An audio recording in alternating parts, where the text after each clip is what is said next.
Ito na. Ito na mga kaibigan. Ito na ang utang natin ngayon. 17.27 trillion ang utang ng Pilipinas. Utang panlabas yan ng Pilipinas. Balikan natin yung una. Saan ba nagsimula yung utang na yan? Nung panahon ni Marcos Sr., nung umupo siya noong 1965 at tatapos noong 1986, ang utang ng Pilipinas ay umabot sa $28 billion. Yan na, $28 billion ang pinag-uusapan. Sa panahon ni Cory, nung pumalit siya dahil napatalsik si dating Pangulong Marcos Sr., sa panahon ni Cory, ang utang ng Pilipinas ay umangat hanggang sa 1 trillion. Noong 1986 hanggang 1992. Sino ba sumunod sa kanya? Si Ramos. Sa panahon ni Ramos, ang utang ng Pilipinas ay umabot sa 1.5 trillion mula 1992 hanggang 1998. Kung papasin niyo, medyo mababa. Pero, ang kapalit naman yan ay pinagbibenta yung ating mga ari-arian ng Pilipinas. Yung mga lupa, yung mga madalawak na lupain, yan naman ang ginawa ni Ramos noon. Sa panahon naman ni Erap, mula 1998 hanggang 2001, dahil 2 taon lang siya, kasi napatalsik din siya dahil sa impeachment, di ba? Ang utang ng Pilipinas ay umabot sa 2.1 trillion.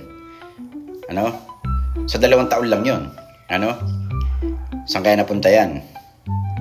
Sa panahon naman ni Arroyo, yung sumunod kay Erap, nung pinatalsik siya, ang utang ng Pilipinas ay umabot sa 4.5 trillion mula 2001 hanggang 2010. Pangalawa si Gloria sa pinakamahabang termino sa pagka-presidente dahil nandaya nga siya ng panahon na yan. Ang kalaban niya ay si FPJ. Ayan. At nakulong din to kagaya ni Erap dahil sa graft and corruption ang kinasuhan siya. Ang sumunod, si Pinoy, ang dating anak ni Corazon Aquino. Ang utang naman ng Pilipinas mula kay Arroyo na 4.5 ay lumobo ng 5.94 trillion mula 2010 hanggang 2016. Lumolobo ng lumolobo. Pero sa panahon ni Duterte, nadoble yan. Ang utang ng Pilipinas ay naging 12.7 trillion mula 2016 nang maupo siya hanggang sa 2022. Ganyan. At ito nga ngayon ay panahon ay nasa ICC na siya ngayon.